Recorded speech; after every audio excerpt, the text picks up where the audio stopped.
Hi guys, it's Brooke here. I have a super quick favor to ask. When you have a moment, please take just a second to give this podcast a 5-star review. This will help me to continue the podcast and continue to bring these resources to the community. Thank you so much for that 5-star review. The rules do not change just because your kid has autism. All that changes is you have to be realistic as the leader, constantly assessing your child. Where's your child at? So laundry toss was doable for Zach. Zach did not have great motor planning.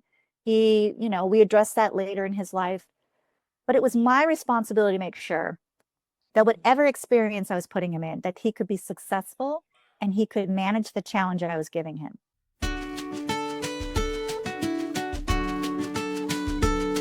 Hi guys, it's Brooke here, and I'm excited to tell you a little bit more about today's episode. Today I have Doreen Short on, and she is a previous RDI client of mine, but she's also an RDI program consultant, now helping other families on their RDI journey. And Doreen is going to share a bit more about this idea she created called cognitive anchors, and she developed this concept through her work in RDI, both as a mom and consultant.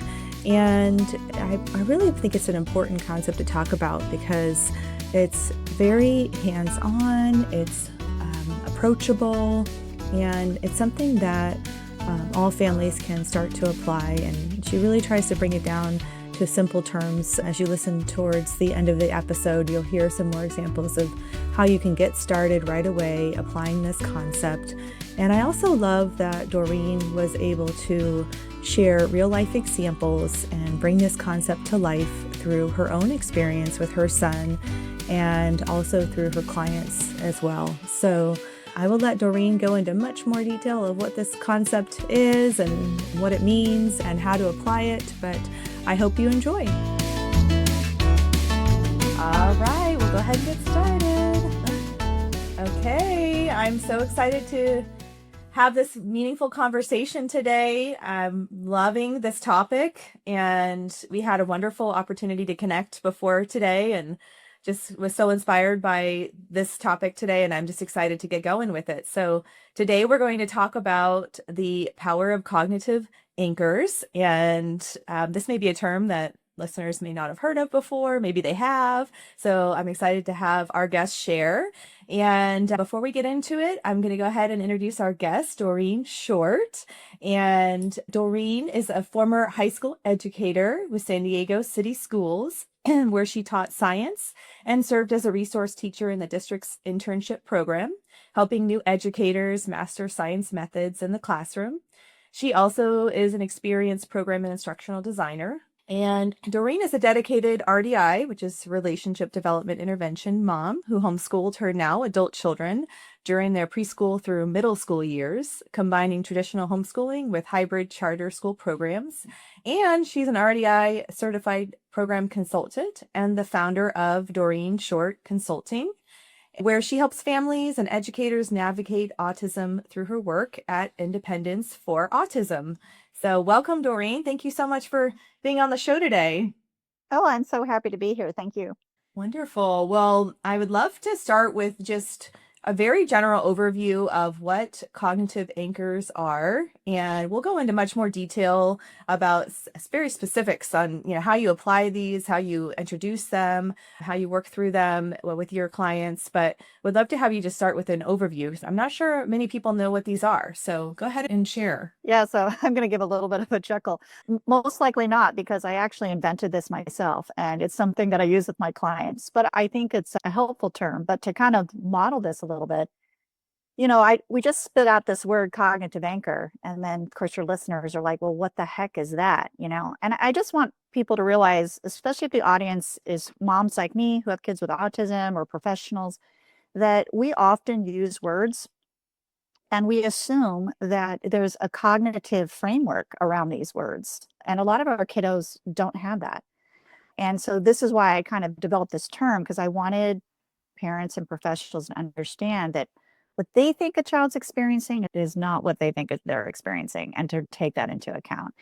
So briefly, a cognitive anchor is kind of what we hold on to have some kind of framework of what it is that we're doing.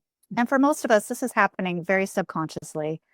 But, a quick example, I'll let your listeners go through an experience first because we need the experience first before anything cognitively is going to be happening with us.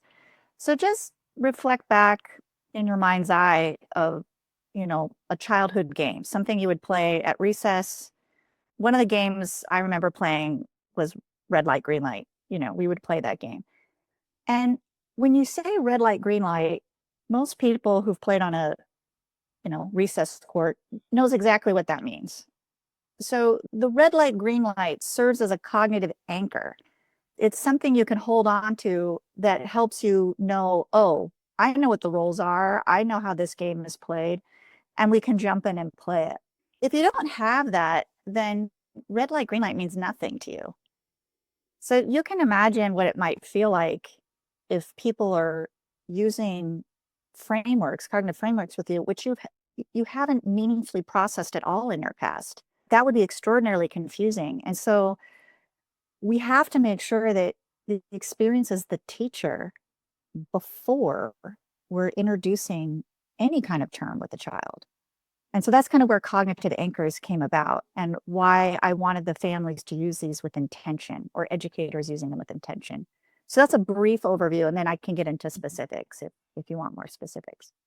Yeah, no, that's super helpful. It makes a lot of sense. I think when you are understanding that framework, then you begin to then anticipate. You understand your role within the framework. You understand other people's role within the framework. And it allows you to organize what you're observing and what you're participating in. Yeah, to even feel successful. If you're not feeling successful because you're unable, you're in a state of kind of hyper confusion. If you're not able to process your experiences meaningfully, then everything feels too chaotic. And then we wonder why kids are resisting or they're refusing or they're doing avoidance behaviors. It actually all makes sense. If I was super confused, if people were, blathering words in my ear and I didn't have any cognitive frame around those, I probably wouldn't be participating either because I wouldn't even know what to do or what my role is, which is a very uncomfortable feeling. I mean, any of you listening, I'm sure have experienced situations like a lot of people talk about how I can't do math or they have trauma around math classes. I do too. That doesn't cause us to lean in. That causes us to lean out. So we have to be extremely mindful about understanding what the child or the adult with autism's experience is before we start throwing out a bunch of terms. Absolutely. And I think it makes me think of the activities that you did with Zach, your son, and how you created that rhythm, and, those activities to support the invitation to participate when you did the crash activities. So maybe you can share just a little bit about kind of Yeah. how that played So out. I've seen all kinds of clients and I've seen all kind of kids now that I'm in this role, but some kids have, a bit of the guiding relationship when parents are starting out.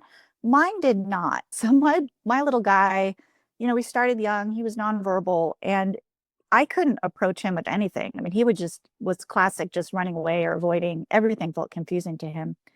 And even when we started this engagement, so for your listeners, Brooke is talking about our early days in the program of relationship development intervention. And she had introduced to us an engagement that we could start with our son. And we called this engagement something.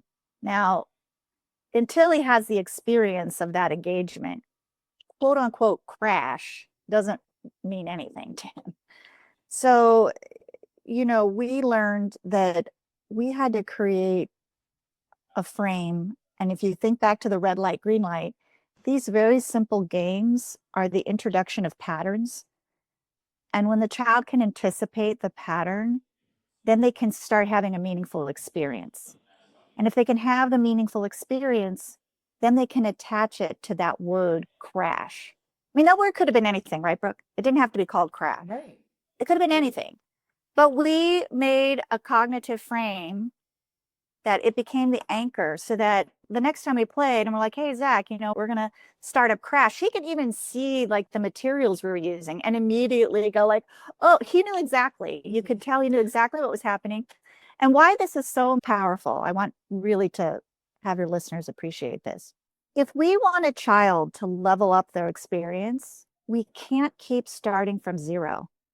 Kids have to have these cognitive anchors in place so they can start from a different level. Otherwise, if we're just starting back over from zero again, there's no advanced learning happening. And Brooke, I think, this is what this is about. We want our kids to grow up, become a little bit smarter, a little bit wiser, a little bit more intuitive, a little more dynamic. But that requires that we can level up their experience. And if they're coming to an experience every time as if they've never seen it before, or they have no prior organized memory of it, then wow, we're setting them up for not progressing at a pace or at a rate that we would like to see.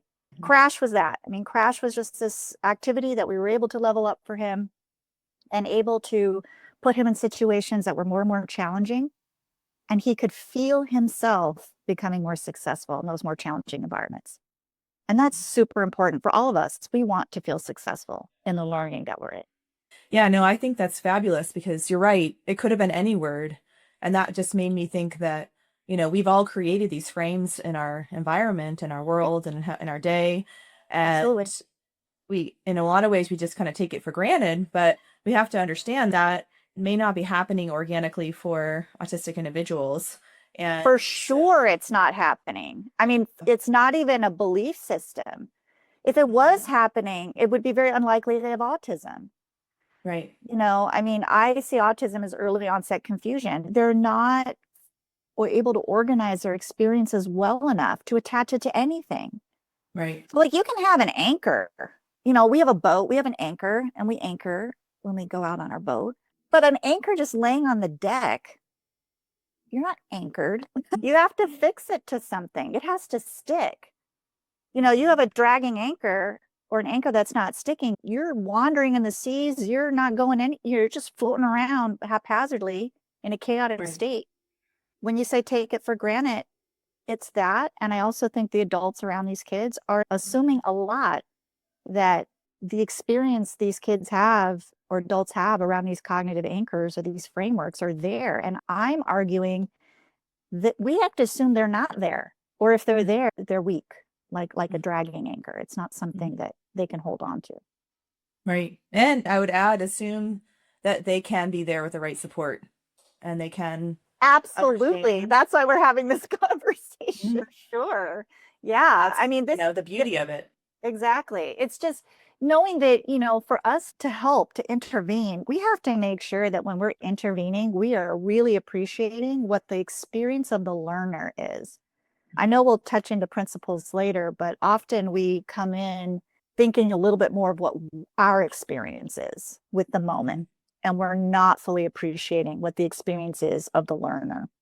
Mm-hmm. I love that. Well, let's go into that. I know, when we were talking about what we wanted to talk about today, we talked about those principles, the RDI principles, Yeah. and you mentioned that, you really keep those in mind. And of course, I appreciate them so much too as an RDI consultant, how valuable and essential they are when, we're creating opportunities for growth and inviting clients into opportunities to interact and to engage. So let's start with, just kind of sharing some of the kind of key principles that you find the most, powerful or that are significant that you use in your work with your clients. Yeah, absolutely.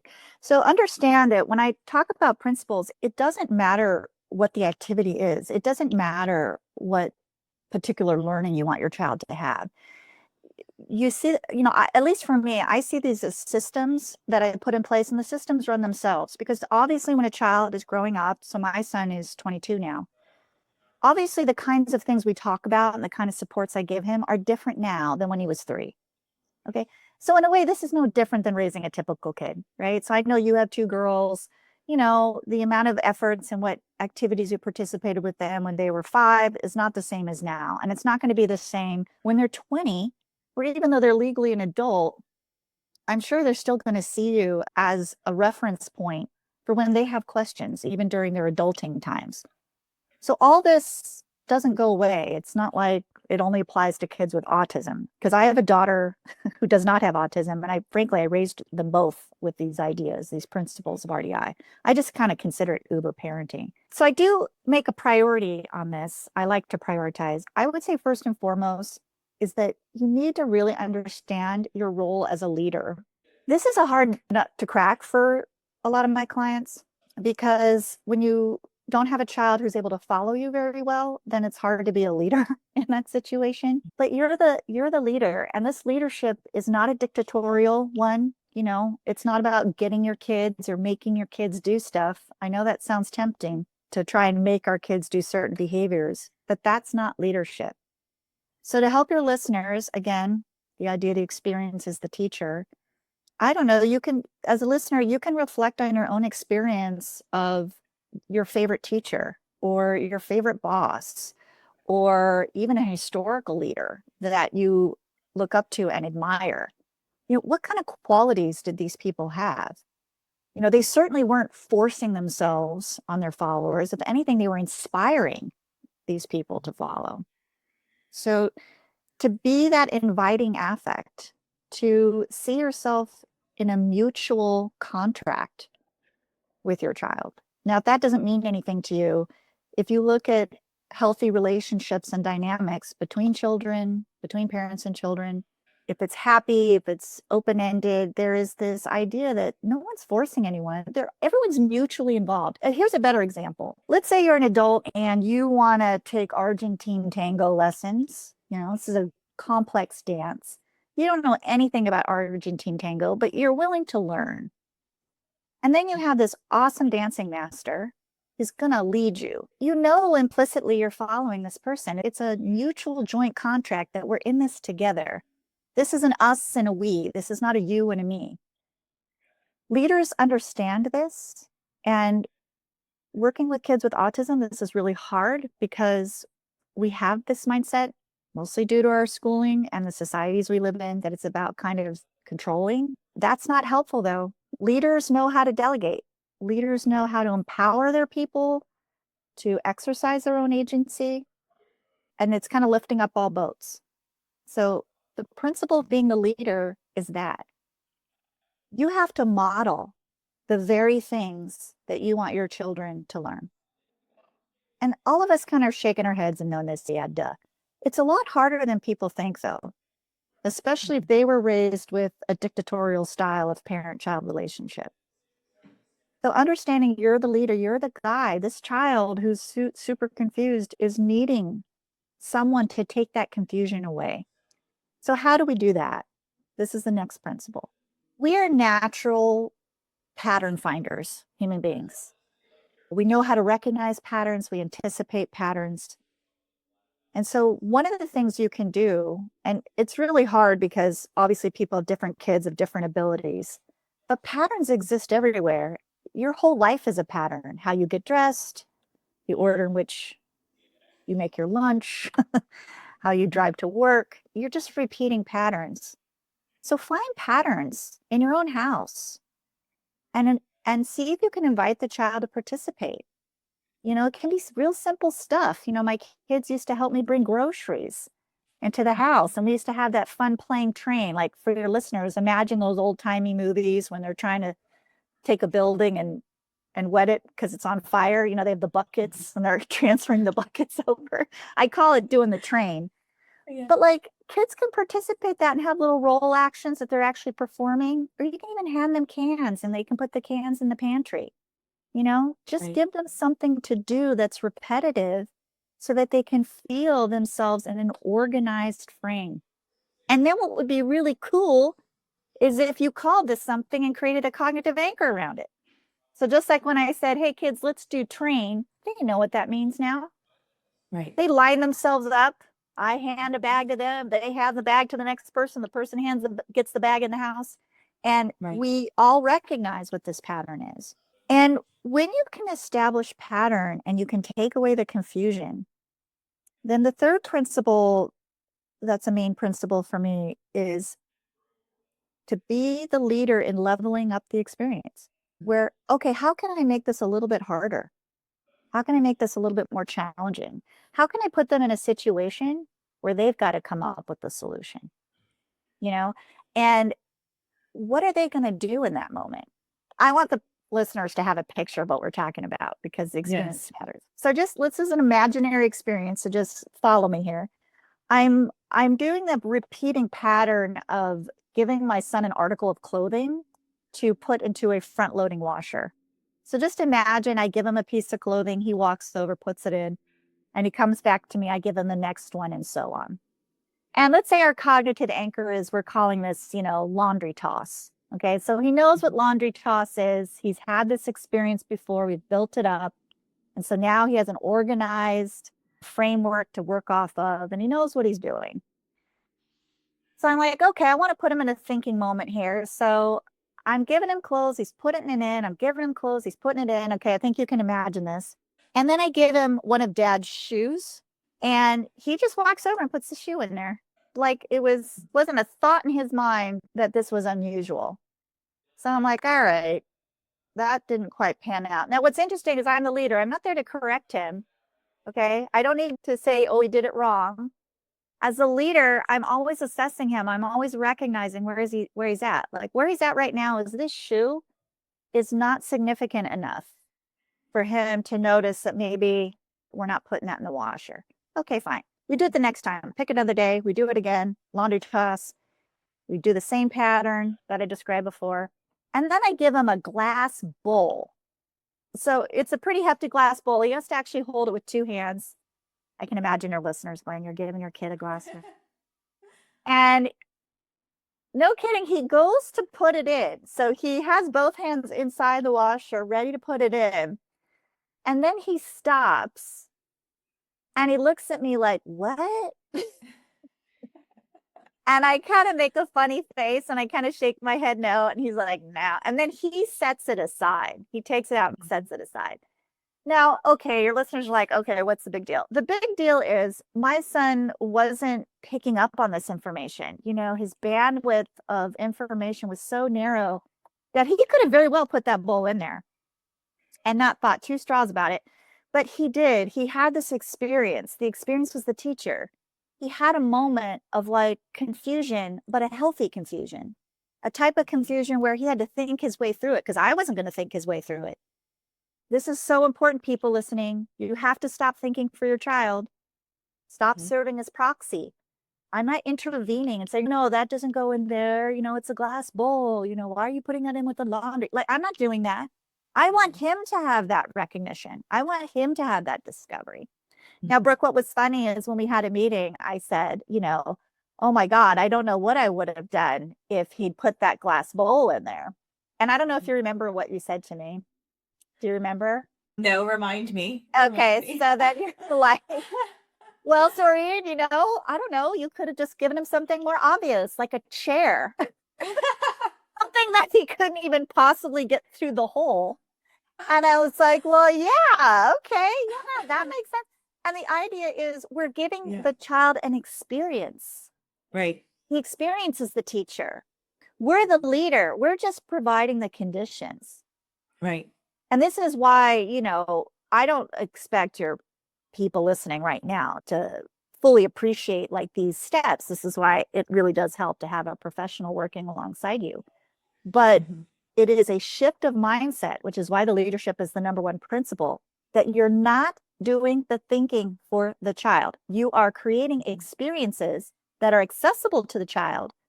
And then you're intentionally putting them in situations where they have to think through it. Because that's how we learn. That's you, me, that's everyone. The rules do not change just because your kid has autism. All that changes is you have to be realistic as the leader, constantly assessing your child. Where's your child at? So laundry toss was doable for Zach. Zach did not have great motor planning. We addressed that later in his life. But it was my responsibility to make sure that whatever experience I was putting him in, that he could be successful and he could manage the challenge I was giving him. And I think a lot of adults, especially people in the biz, I think parents are actually much more aware of this than professionals are to a large degree. This show is brought to you by Therapeutic Approach to Growth. Therapeutic Approach to Growth helps families with relationship and behavioral needs. Their holistic programs are individualized to honor and respect each family and their autistic son or daughter's sense of self through programs such as relationship development intervention, naturalistic ABA, and animal assisted services. If you're finding yourself frustrated or discouraged with your current behavioral programs and would like to see more long-term meaningful growth for you and your family, then contact TAG today at www.tagforgrowth, that's TAGFORGROWTH.com, to learn more about how to schedule a consultation or how they can offer you the help your family needs, whether in person, remotely, or in a school setting. Again, that's www.tagforgrowth.com. They do not appreciate how much they have to scale back the difficulties, the simultaneous processing. So we want these patterns to start off very simple, very basic, much more simple and basic than you think. So those are the three things: to have good leadership, to establish patterns of action so we can remove the confusion. And then when they know what they're doing, when they're in that space, they're like, it's fluid, it's automatic, all pistons are firing. That's when you introduce a little bit of uncertainty so that they have that feeling of, I can navigate this moment successfully. Absolutely. Yeah. Even if it's just taking a bowl and putting it to the side because it doesn't go in the machine. Right. Well, I think those were all so significant, and I love that you shared that story, and I'll never forget those sweet little videos that you created. And RDI, we do a lot of videotaping and reflecting. And my bloopers. Yeah. And the bloopers. Yes. You gotta have a little fun. Oh God, you have to have a sense of humor. Otherwise, you're not doing it right if you don't have a sense of humor. But what I love is that when you're talking about the importance of being a leader and the value of that, in that moment when he was unsure, that he looked to you for guidance. Yes. And that's an example of what we would see as an apprentice, that he was in an apprenticeship role looking to you for support when he was unsure, because you created that moment for him, and that you were mindful in the moment to allow him to have that opportunity to feel a little uncertainty and to know that it was still safe for him to feel that way emotionally. Yeah. And can I share one more quick little story with an actual client? This might help your listeners visualize this as well. This is so important, what Brooke just said, because, okay, real client, a dad and his daughter, she has some guiding relationship there. She's what you might call more the high functioning flavor. And she has guiding relationship intact, so it's not quite as severe as my son was. But that doesn't mean she's a better problem solver. I want to really hammer this home. That some of these kids, they can be really smart in school, they can do a lot of things, but when it comes to the dynamic space, they're terrible at it. And so let me just illustrate this. This girl is 10 years old, and I had the dad just do a simple pattern. Okay. I'm not going to put out some buzz terms. We call these certain things, but I'm not going to do that for right now. So just a simple pattern. He just gives her cutlery, like forks, spoons, and knives, and has her put it in that little container in the dishwasher. We all know what that is, right? We put our forks, knives, and spices in that little basket for the wash. Now, dad, at this point, he's starting to develop his leadership role. In the past, he was very prompty with her, telling her everything she needed to do. Why? Because she was confused, or just taking over and doing it himself. So now he's on camera, which is great. So he knows I'm going to look at this. So, there's that great observer effect. And at this point, the girl is very comfortable putting the cutlery in. She's not confused. Everything's looking really fluid. And I told this dad, you are always assessing your daughter. So when it looks to you, she is just moving through this like it's super easy. I want you to give her a challenge, something different. So here she is expecting cutlery, and he gives her a mug. Now, I want your listeners to appreciate that this level of difference was very hard for her. This is a 10-year-old. She goes to school with her quote unquote age peers. And yet she's given a mug, and her response was, what do I do with this? This is just a micro moment of what is happening in the minds of these kids. A typical kid might just give it a go. It wouldn't be super confusing. They'd recognize the change, but it wouldn't be super confusing. This girl was like, what do I do with this? And she just held it in her hands. Now, the old dad wouldn't have been doing this at all, but he probably would tell her what to do with it. But these parents, by this time in the program, are so used to me chastising them and telling them every time they solve a problem for their child, they're taking away an opportunity from their child to solve the problem themselves. Then they feel really bad about that. Which I'm glad they feel bad about that. It's what forces them to change. They have to appreciate the seriousness of this. So the dad goes, I don't know. What do you think? What do you think we should do with it? And I was so overjoyed when I saw that part in the video because in my mind, I'm just saying, hold back, dad, hold back, dad, hold back, dad. Yes. And he was just like, I don't know. What do you think we should do with it? And she paused and she thought, and she placed the mug on the top rack. He did place it open side up. So then he did model, because she'd never done this before. He did model like, oh, so water doesn't get in there. I'm thinking maybe it'd be better if we turn it over. And then the next time they did wash, he gave her a mug. She knew what to do with it. Right. Right. And so that'll get into like, these other things. We might talk about the power of three, Yeah. the idea of modeling. But Yeah. now the dad is learning how to lead his daughter a problem-solving experience where she's experiencing it on her own, but not all by herself. The dad created the conditions. Right. Right.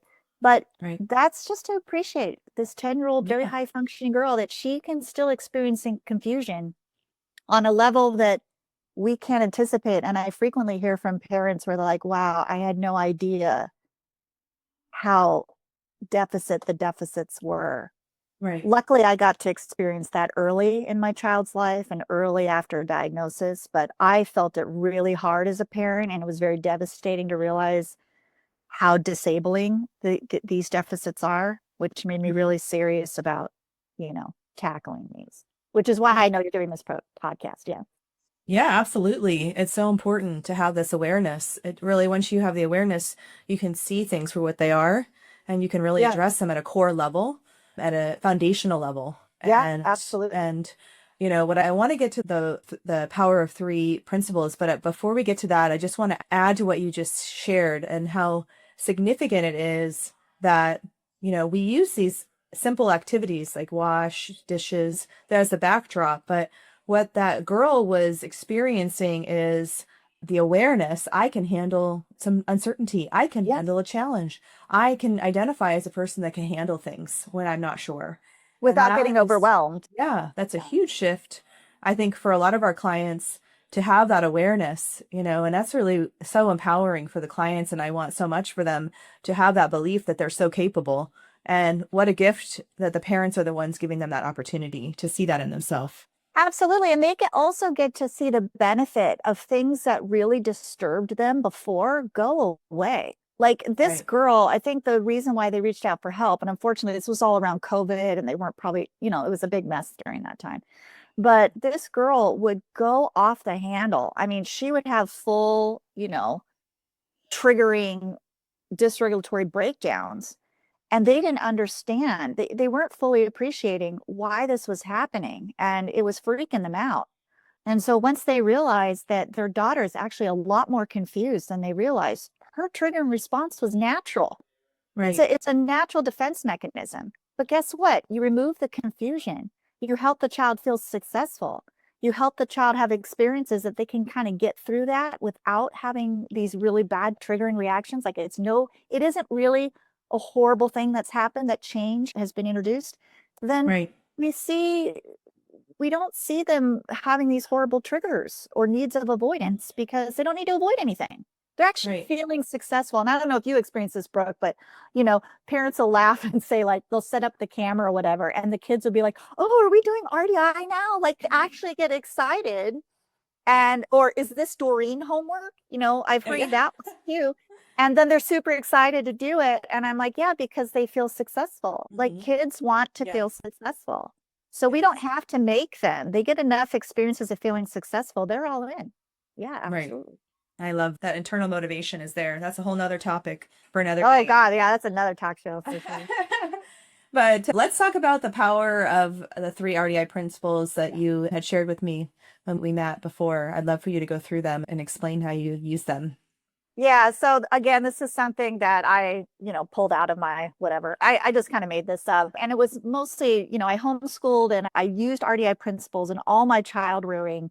And this just really worked. And so I'd love to share it with other people. This power of three would all fall under that first principle of leadership, that you're leading with intention, which means the relationship or the dynamic has to change because you are going to let go. Parents have a very hard time with this, but it's not we just throw the baby into the deep end. There's a progression. But a lot of parents aren't mindfully looking at this progression. It is a progression towards independence. So that's my shtick. I want my kids to be independent. And that doesn't mean, they're paying all the bills, right? We can have an independent 2-year-old. We can have an independent 10-year-old. We can have an independent 15-year-old.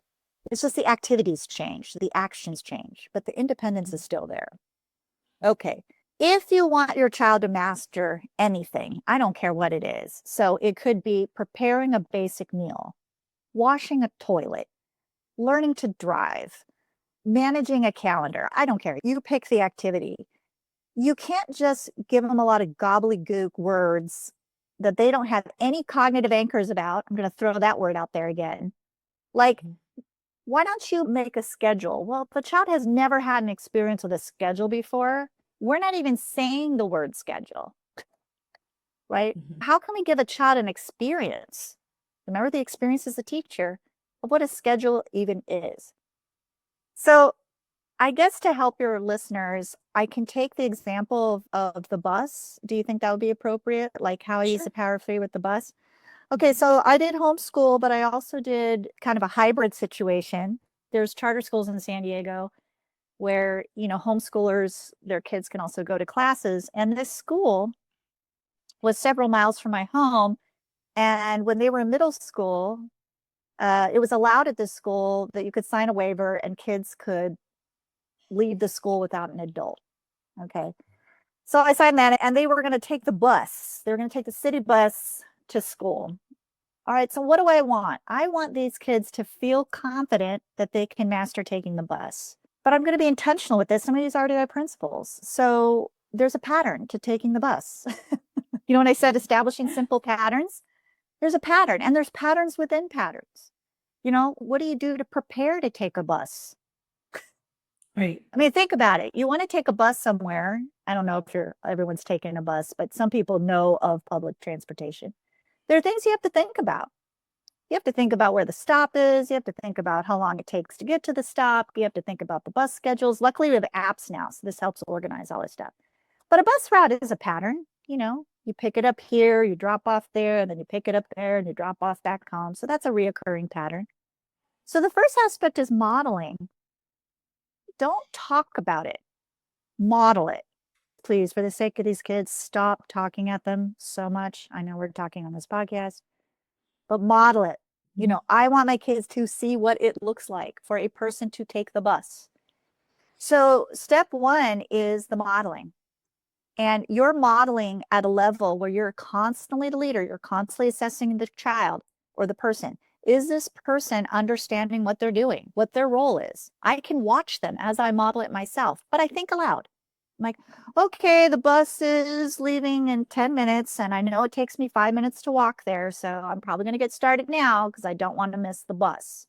This is modeling. I'm modeling my thinking. And as we're walking to the bus, I stand there. I'm going to be the first one getting on the bus, and I'll be thinking out loud. I'm going to take out my bus card so I have it ready for when I get on the bus.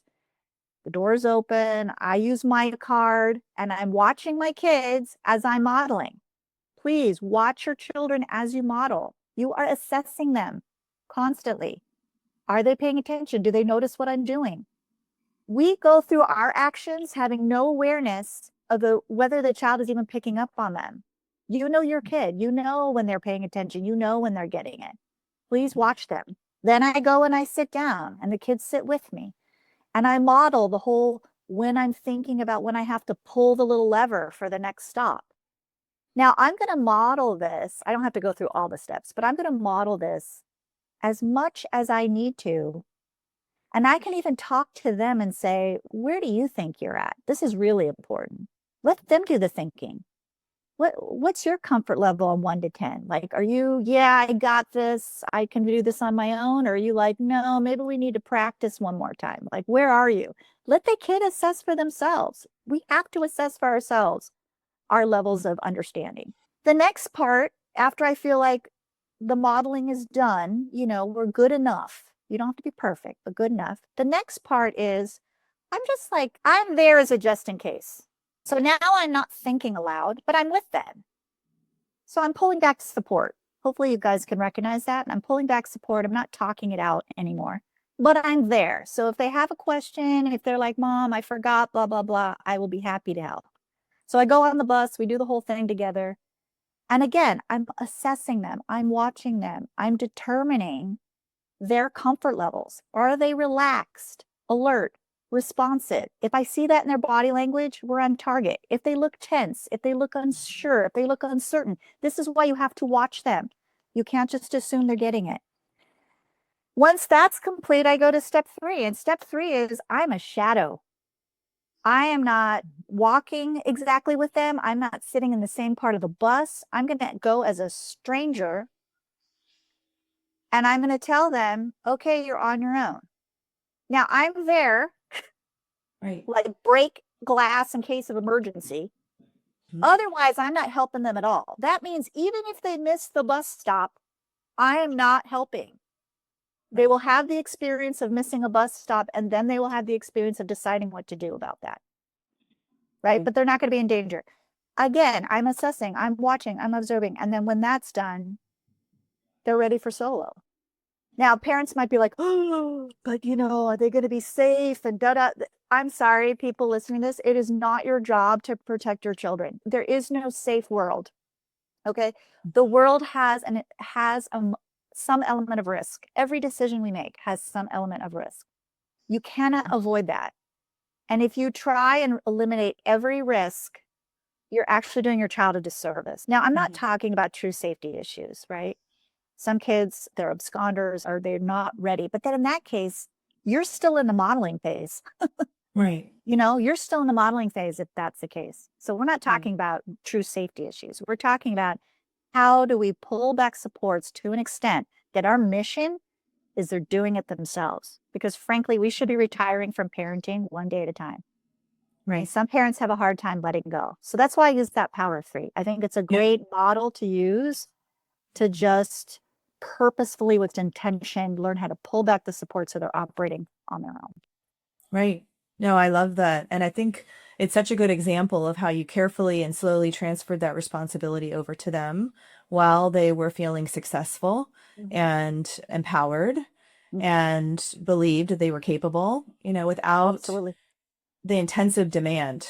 It's such a supportive way to give them opportunity for growth where they're going to be more, as we talk about, things like fight or flight and how our kids can really go into that a lot when they feel a lot of demand or a high level of uncertainty. We Right. know that they're not going to be as available to learn. But in this approach, they're going to be much more regulated, more available to process. They're going to feel more competent and they're going to be more likely to go toward the opportunity. Yeah. And you have to also understand that you're laying the groundwork. You're laying a new history. You're building a new history with these kids. The new history is that they're going to be ready for the next time, for the next leveled up.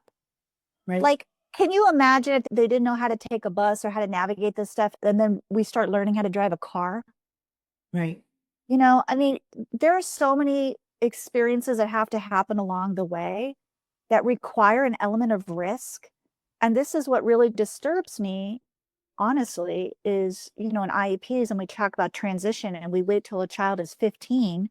I'm sorry, that transition starts when a child's making decisions. To me, that's 6 months when they start crawling. That's when transition is happening. I would say a child is preparing for adult the moment they start to crawl, because that's when a child is really making hardcore decisions and they're going to feel the impact of their decisions. That might even include getting hurt, sticking gross stuff in their mouth. There's going to be all kinds of things that happen in a child's life, and they need to be making decisions. That's how they get feedback. That's how they Right. calibrate their decision making.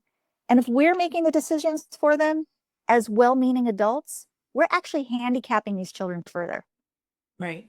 I mean, that's a really important takeaway. If you're going to have a big takeaway, it's if you're doing the thinking for your child, you're taking away a thinking opportunity for that child. Yeah. And I think so many parents don't realize when they are doing that, when they're not given feedback from an outside professional, they don't realize what that looks like when you're prompting, when you're stepping in, when you're not allowing processing time, when you're taking your hand and putting it over theirs and moving them to complete the action, when you're just focused on skill acquisition, because that feels good to see them perform it an action, but they really weren't doing the thinking for themselves. Those are all opportunities that you're doing the thinking for them. Yeah. And to be fair to parents, this is a natural dynamic, right? I did it too.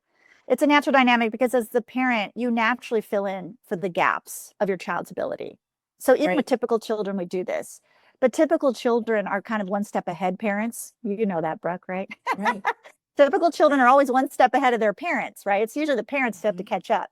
But our kids with autism, it's the reverse. They're always 3 steps behind. And so as a parent, we naturally are inclined to do this. So this is not about blaming parents, obviously. This is a natural dynamic that happens, but it's a cycle that has to be broken if you really want your kid to grow up. Yeah. Right. That's a great point. I think it's so important. And I think that awareness shift is really the first step in understanding that. Then it allows you to start to Mhm. notice more Yeah. how it's Yeah. playing out. Absolutely. So, all right. Well, let's get into the cognitive anchors. I know you had shared that one example with me before about Mhm. closing the fridge or closing things. Yeah. I loved that. I love that keep in mind phrase, and I can't remember what it is now, but I Yeah. love Yeah. No, it's the okay. line that It's you okay. had. So, listeners, those of you out there, you can invent your own cognitive anchors. So, don't feel like, oh, I don't understand. Like, what am I supposed to say? Look, if it's what you notice and it's what you value, start with that. So, for example, I'm a tidy person. I like that, that we've heard this saying, everything has its place. Okay. But let's say you don't even know that. You can go to Google and say, hey, what are cute quotes for putting things away? And you'll have a ton of phrases that you can use. We get the whole early bird gets the worm. Okay. So these little cognitive anchors kind of communicate something a little bit more higher level than red light, green light. Okay. So red light, green light just means red light, green light. But we can also use cognitive anchors in a broader sense when we're trying to communicate values. So what she's talking about is I did have a client with a child who was, he was pretty impacted by his autism, but after, a few years, he was verbalizing and he was able to do more independent things. And I said, hey, don't wait. Once the child is motor planning capable, they should be making their own meal. They should be doing laundry. They should learn how to clean a toilet. All of these things are fantastic ways to organize oneself. And so he was making his sandwich and he would open up the refrigerator, take all the stuff he needed, and then he would just proceed to make his lunch and leaving the refrigerator door completely open. It just didn't even dawn on him to return it back to the way it was. So we can have a cognitive anchor like, ending as it started or ending as it began. And ending it as began, we can't just say that to the kids, right? We still have to follow the RDI principles. What were those? Leading. So you're modeling, you're showing the pattern of opening and closing a refrigerator door that open, but we want to return it back to the way it was, closing. We want to return it back to the way it was, closing, so that we have this idea that we return it back to the way it was. And we can apply this to other things. He would do the same thing where he'd get bread out of the bread bag to make his sandwich, and he would just leave the bread bag open. And so what happens is instead of the parent telling the child what to do, they could just insert this cognitive anchor. It's like a little theme. You can think of it as a little theme like, hey, remember, everything goes back the way it was. And sometimes that little, what we might call an indirect prompt, but it still causes the child to think, which is what we want Mhm. to do as a leader. And so this little boy, he would be like, oh, and he'd start what? Appraising his environment, appraising his steps, figuring out what's important, what's not important. There's so much complex thinking going on. I know it sounds like this dumbest thing of just closing a refrigerator door and these parents infuriated that the door is being left open, but they weren't able to appreciate how many complex steps have to occur. This is what I'm saying. This is what we're talking about. Adults coming into these spaces have no idea what the experience of the kids are. They're not leaving it open because they're lazy. Okay. They're leaving it open because they have no experience that's triggering them to like, oh, I need to put this back. Right. And so we can Mhm. help them with that, with these cognitive anchors. And you can do this with anything like, I'm sorry, I'm kind of blanking out right now, but, even with cleaning a toilet, we have a pattern with cleaning a toilet and I would model it. And I'm like, I would just say, like, it's so nice to sit on a clean toilet, Uh-huh. and it communicates a value, right? Now, Mhm. I never had to tell my kids to clean a bathroom. They would just do it. And we had all kinds of patterns. We have patterns in the household, which is why, Brooke, it's so important that parents be doing this work and that parents are empowered because the most perfect classroom, I think, of life, the classroom of life is in the home. This is how we build Mhm. community. This is how we develop a sense of self and our belongings and how we treat our space. And so much Mhm. can happen in the home. You don't have to make this like some complicated environment or school, or so much can happen in the home if you are aware, and you build that awareness, usually with the help of someone else. Yeah, for sure. I love it. It's fantastic. It's so good.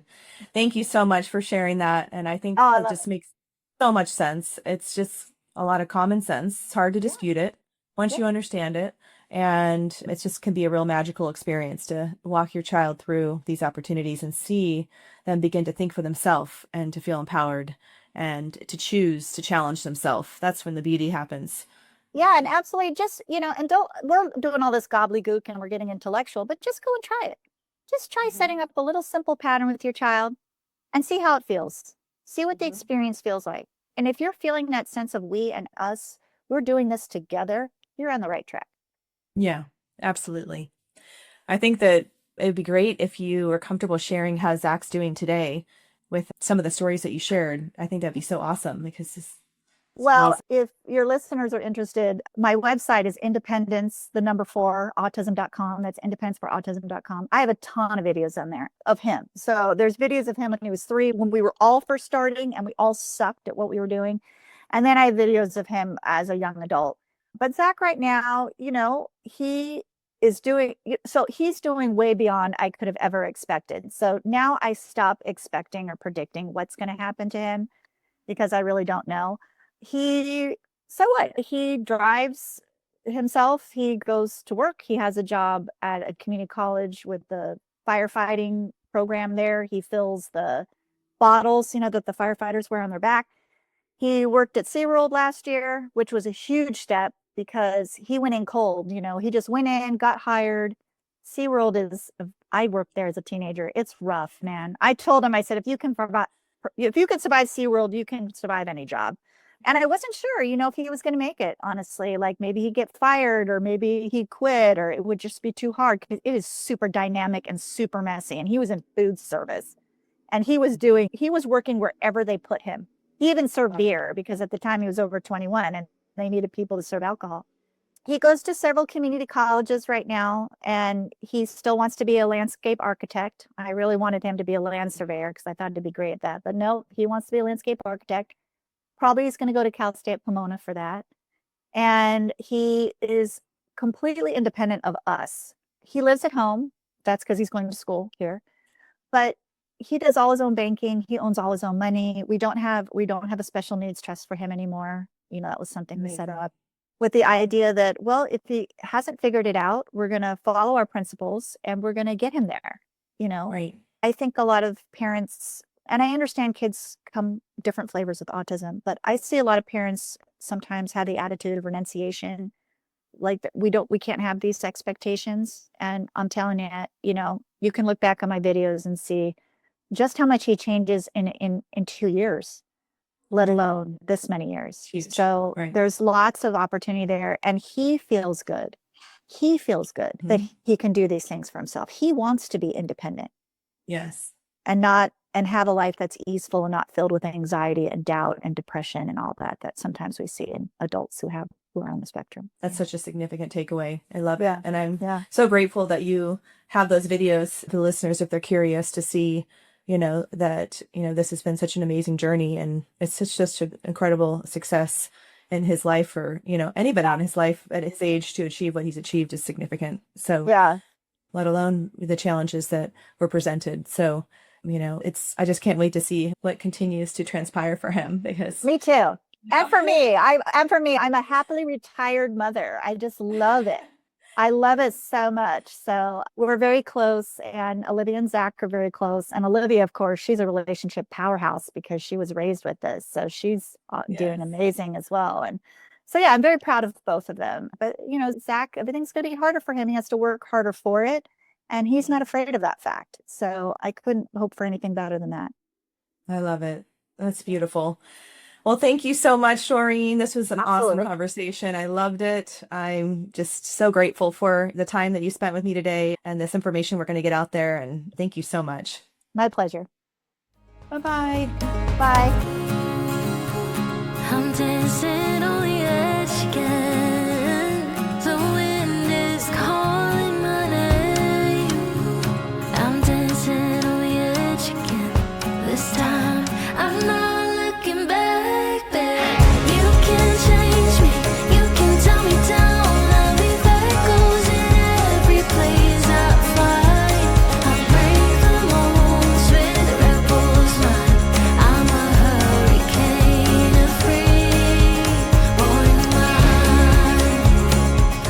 The information provided on this podcast is for general informational purposes only.